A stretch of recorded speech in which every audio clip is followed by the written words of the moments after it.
Matagal na ba kayong single o kaya naman mula sa in a relationship ay biglang naging it's complicated?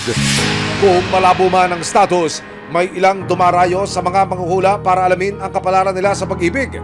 May nagdarasal na makilala ang the one, habang ang iba naghahanap na ng gayumang pangmalakasan.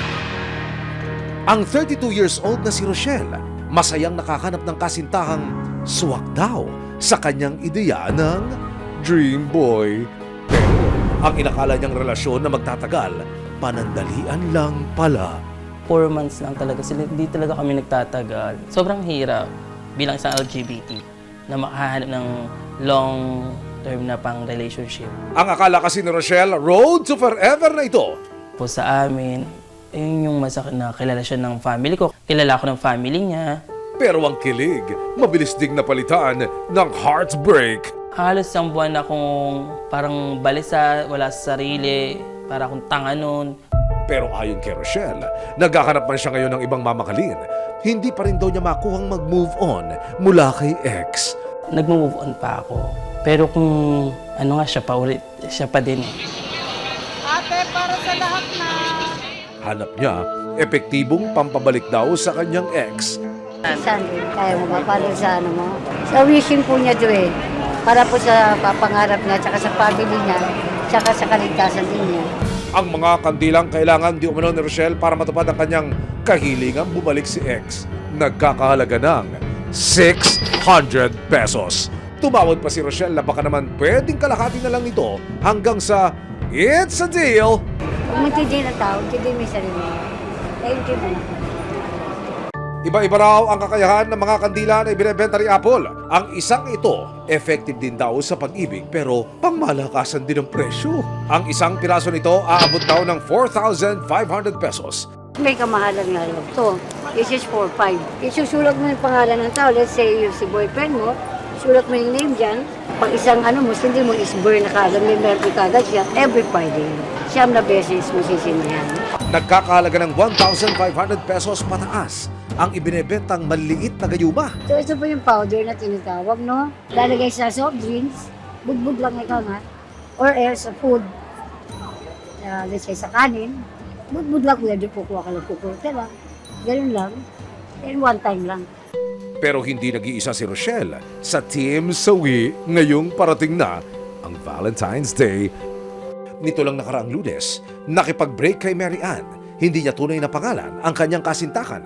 College sweethearts daw sila at tumagal din na mahigit 1 taon ang kanilang relasyon. Masaya po yung buhay pag-ibig pero nandun po yung kapalit na sakit po. So masarap po magmahal pero ang kapalit is masakit din po. Nang hindi na magkasundo dahil sa halos araw-araw daw na pagtatalo, nagpasya ang kanyang nobyo na tapusin na ang kanilang relasyon. Anong naramdaman mo nung kayo'y maghiwalay? Parang sabi po kasi niya na nakakasawa daw po yung ugali ko, ganun. Kasi palagi daw pong away and parang naging toxic po yung relasyon. So parang nag-decide po siya na tapusin na lang.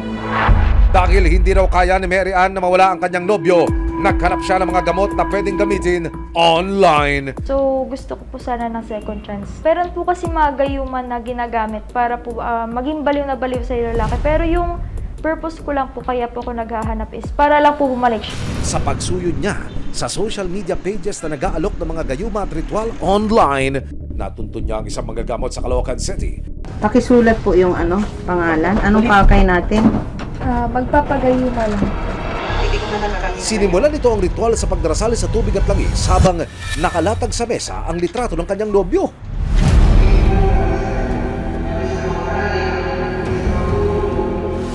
Maya-maya pa, may dinasalan ang isang baso ng tubig at pinainom kay Mary Ann. Pag hindi mo kayang ubusin yan, sige kahit kalahati lang. Sa loob lang daw ng 1 linggo, malaki raw ang tsansa na magpaparamdam na ulit kay Mary Ann ang kanyang ex. Siyempre, ito, simulan natin to ngayon. Pag nagkita kayo ulit, huwag mong ipahalata masyado sa kanya na ikaw yung naghahabol. Para sa ginawang ritual, nagbayad si Mary Ann ng 3,000 piso. Kaya ko po ibigay lahat po. Nagkaroon din po ako ng pag-asa, ganun. Kasi alam ko naman po sa sarili ko na hindi naman po bad yung intention ko kapag ginamit ko yun. So, parang nakita ko po yun as a way para magbalikan po kami. Ayon naman sa manggagamot, basta't sumunod lamang daw si Mary Ann sa binili niyang mga dasal sa susunod na mga araw, babalik daw sa kanyang piling ang kanyang nobyo. Ilagay mo sa unan.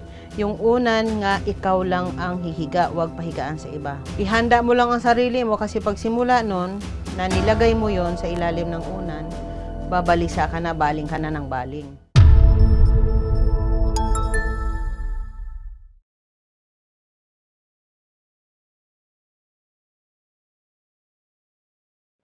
Maraming salamat sa panonood, mga kapuso.